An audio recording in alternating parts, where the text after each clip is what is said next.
സുധിയും നിധിയും സുഭാഷും നികേഷും കൂടി പെണ്ണ് കണ്ട് തിരിച്ചു വരികയാണ്. സുഭാഷ് പറയും ആ പെൺകുട്ടിയേക്കാൾ കൂടുതൽ സംസാരിച്ചത് ആ ചെക്കനാണ്. അതാരായിരുന്നു എന്ന് സുധി ചോദിക്കുമ്പോൾ സുഭാഷ് പറയും അതെന്തോ ബെസ്റ്റിയോ അങ്ങനെ എന്തോ പറഞ്ഞത്.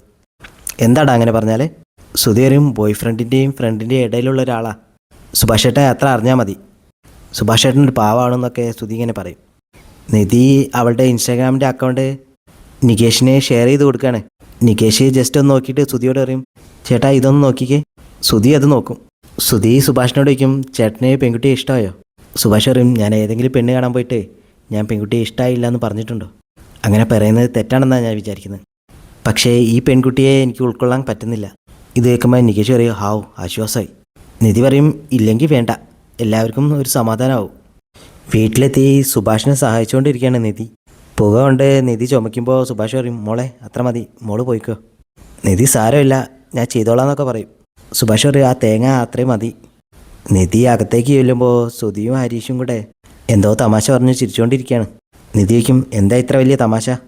നികേഷ് പറയും ബെസ്റ്റി എന്ന് പറഞ്ഞാൽ എന്താന്ന് ഹരീഷ് ഏട്ടനും അറിയില്ല ഏട്ടത്തി. ആള് ന്യൂജനാണെങ്കിലും ഒരു പഴഞ്ചനാണ്.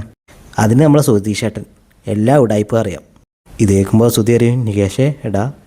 ഹരീഷ് അതെന്താ സംഗതി എന്ന് ചോദിക്കുമ്പോൾ സുധി അത് പറഞ്ഞു കൊടുക്കുകയാണ്. അതൊന്നുകൂടി എക്സ്പ്ലെയിൻ ചെയ്തിട്ട് നികേഷ് ഹരീഷിന് പറഞ്ഞു കൊടുക്കും.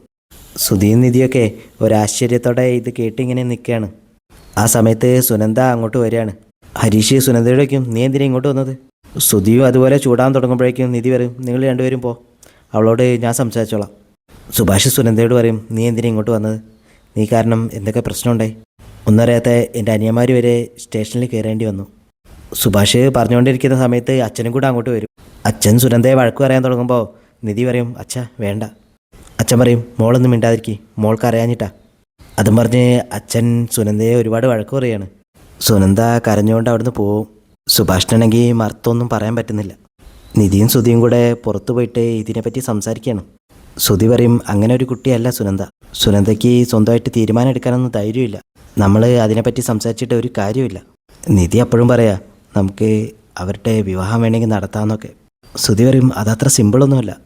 നിധി ഇറങ്ങി വന്നപ്പോൾ നിധിക്ക് അതിനുള്ള ധൈര്യം ഉണ്ടായിരുന്നു. നിധി പറയും എന്നെ സഹായിച്ചത് നിങ്ങളല്ലേ, അതുപോലെ അവൾക്ക് പറയാൻ ആരുമില്ല. ആരെങ്കിലും ഉണ്ടായിരുന്നെങ്കിൽ അവളും സമ്മതിച്ചേനെ. എന്നിട്ടും സുധി അതിനെ സപ്പോർട്ട് ചെയ്തൊന്നും പറയില്ല. രാവിലെ നിധി അമ്പലത്തിൽ പോയി പ്രാർത്ഥിച്ചിട്ട് അവിടെ വന്ന് ഇരിക്കുകയാണ്. ആ സമയത്ത് സുനന്ദ അമ്പലത്തിലേക്ക് വരും. നിധിയെ കണ്ടതും സുനന്ദ നിധിയുടെ അടുത്ത് വന്ന് സംസാരിക്കും.